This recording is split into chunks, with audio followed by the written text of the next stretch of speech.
നമസ്കാരം, പ്രവാസി മലയാളിയിലേക്ക് സ്വാഗതം.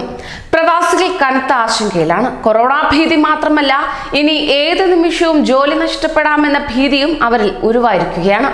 കുവൈറ്റാണ് ഇത്തരം നടപടിയുമായി രംഗത്തെത്തിയിരിക്കുന്നത്. ഇതിൽ ഏറ്റവും കൂടുതൽ ബാധിക്കുന്നത് പ്രവാസികളായ മലയാളികളെ തന്നെയാകും എന്നതിൽ സംശയമില്ല. അതായത് 2005 മുതൽ 2019 അവസാനം വരെയുള്ള കാലയളവിലെ കുവൈറ്റിൽ ജനസംഖ്യ 55% വർദ്ധിച്ച് 1.33 ദശലക്ഷമായി ഉയർന്നു. അതേസമയം ഇതേ കാലയളവിൽ പ്രവാസികളുടെ എണ്ണം 130% വർദ്ധിച്ച് 3.08 ദശലക്ഷമായെന്ന് സർക്കാർ പദ്ധതികളുടെ ഭാഗമായി പുറത്തുവരുന്ന കണക്കുകൾ രേഖപ്പെടുത്തുകയാണ്. കുവൈറ്റിലെ ജനസംഖ്യയുടെ 70% ഇപ്പോൾ പ്രവാസികളാണെന്നും കുവൈറ്റ് ടൈംസ് റിപ്പോർട്ട് ചെയ്യുകയാണ്.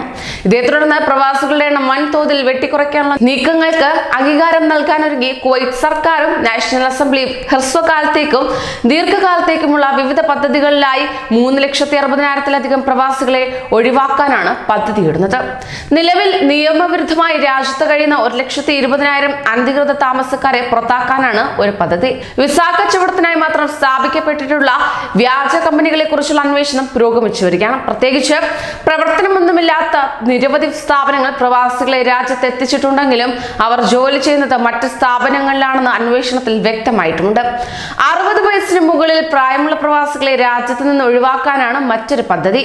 ജീവനക്കാരും അവരുടെ ആശ്രിതരും ഇതിൽ ഉൾപ്പെടുന്നതാണ്.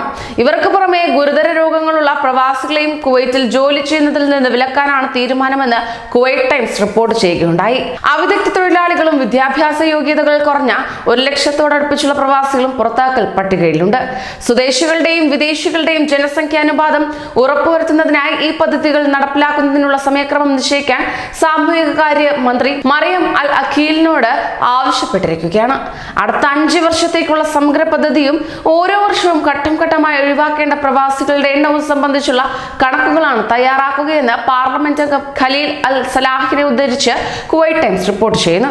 ഇത് സംബന്ധിച്ച നിയമനിർമ്മാണത്തിനുള്ള നടപടികൾ ഈ ആഴ്ച തന്നെ സർക്കാർ പൂർത്തീകരിക്കുമെന്നും അദ്ദേഹം പറയുകയുണ്ടായി. കൂടുതൽ പ്രവാസി വാർത്തകൾക്കായി ഈ ചാനൽ സബ്സ്ക്രൈബ് ചെയ്യൂ.